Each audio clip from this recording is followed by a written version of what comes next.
চিংড়ি মাছ দিয়ে ফুলকপির এই রেসিপিটি একবার করে দেখতে পারেন, খেতে কিন্তু অসাধারণ লাগে। নমস্কার বন্ধুরা, কিচেন অপশনটাই চ্যানেলে আপনাদের স্বাগত।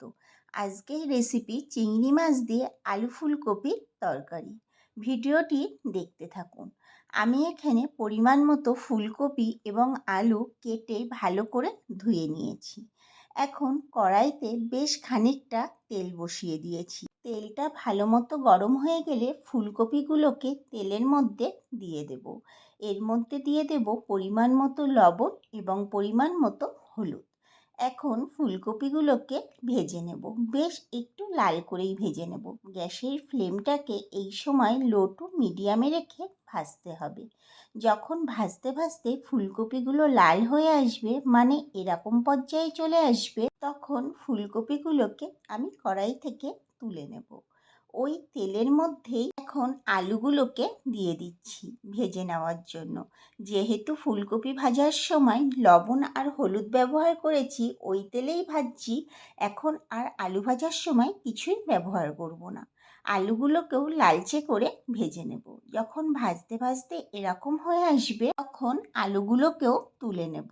ওই তেলের মধ্যেই এখন চিংড়ি মাছগুলোকে ভাজার জন্য দিয়ে দেব। চিংড়ি মাছগুলোর গায়ে আগে থেকেই আমি হলুদ মাখিয়ে রেখেছিলাম, তবে কোনো লবণ ব্যবহার করিনি। চিংড়ি মাছ ভাজার সময় কিন্তু গ্যাসের ফ্লেমটাকে একদম লোতে রাখতে হবে, আর চিংড়ি মাছ বেশি ভাজলে কিন্তু শক্ত হয়ে যাবে। ওই 2 মিনিট মতো নাড়াচাড়া করে নেওয়ার মাছগুলোকে তুলে নেব। এবার কড়াইতে আরেকটু তেল দিয়ে দিয়েছি। এর মধ্যে দিয়ে দিলাম গোটা গরম মশলা, জিরে আর শুকনো লঙ্কা ফোড়ন। ফোড়নটাকে কয়েক সেকেন্ড একটু ভেজে নেব। মাঝারি সাইজের 2টো পেঁয়াজ কুচিকে তেলের মধ্যে দিয়ে দিলাম। এর মধ্যে দিয়ে দেব পরিমাণ মতো লবণ এবং পরিমাণ মতো হলুদ। এখন পেঁয়াজটাকে একটু নাড়াচাড়া করে নেব। 2 মিনিট মতো নাড়াচাড়া করে নেওয়ার পর এর মধ্যে দিয়ে দেব 1 মুঠো টমেটো কুচি। এখন টমেটো আর পেঁয়াজটাকে বেশ ভালো করে ভেজে নিতে হবে, যতক্ষণ না টমেটো আর পেঁয়াজটা বেশ ভালো মতো নরম হয়ে না যায়। আমি এখানে 4 থেকে 5 মিনিট মতো লো টু মিডিয়াম ফ্লেমে ভেজে নিয়েছিলাম। যখন দেখবেন এরকম পেঁয়াজগুলো লাল হয়ে এসছে আর টমেটোটাও একটু নরম হয়ে এসছে, তখন এর মধ্যে দিয়ে দেব আদা, রসুন এবং লঙ্কা বাটা। আমি এখানে 1/2 ইঞ্চি আদা, 6 থেকে 7 কোয়া রসুন আর 4-5টা কাঁচা লঙ্কা বেটে নিয়েছিলাম। তবে ঝালটা কম বেশি করে আপনারা আপনাদের মতো করে ব্যবহার করবেন। এখন মশলাটাকে বেশ ভালো করে কষাতে হবে। এর মধ্যে দিয়ে দেব একটু কাশ্মীরি লঙ্কার গুঁড়ো আর 1/2 চামচ মতো জিরের গুঁড়ো। এই কালারের জন্যই আমি এখানে কাশ্মীরি লঙ্কার গুঁড়োটা ব্যবহার করেছি, আপনারা চাইলে নাও করতে পারেন। এখন কষিয়ে যেতে হবে যতক্ষণ না তেল ছেড়ে না যায়। এই সময়ও গ্যাসের ফ্লেমটাকে মিডিয়ামে রেখেই কিন্তু মশলাটা কষাতে হবে।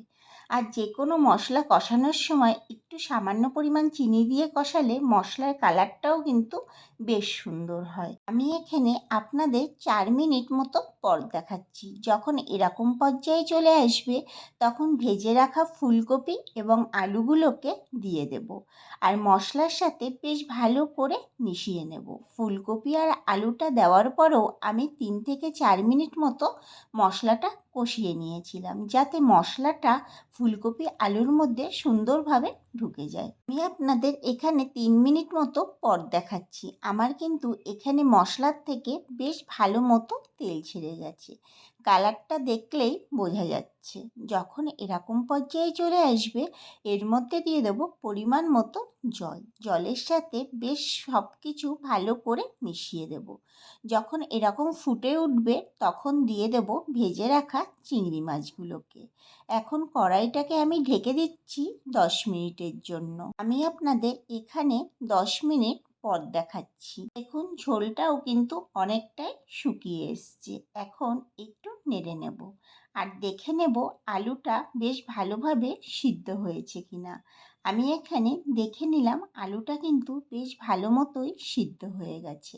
এবার নামানোর আগে দিয়ে দেব 1/2 চামচ মতো একটু ঘি। আর আপনারা চাইলে এখানে গুঁড়ো গরম মশলাও ব্যবহার করতে পারেন। আমি যেহেতু ফোড়নে গোটা গরম মশলা ব্যবহার করেছি, এর জন্য আমি আর কোনো গরম মশলা ব্যবহার করলাম না। তৈরি হয়ে গেল চিংড়ি মাছ দিয়ে আলু ফুলকপির রেসিপি। এইভাবে একবার হলেও বাড়িতে তৈরি করে দেখতে পারেন, খেতে কিন্তু অসাধারণ লাগে। ভিডিওটি ভালো লাগলে আমার চ্যানেলটিকে সাবস্ক্রাইব এবং ফেসবুক পেজ থেকে যদি দেখে থাকেন পেজটিকে ফলো করে দেওয়ার অনুরোধ রইল। দেখা হচ্ছে নতুন একটি ভিডিওতে।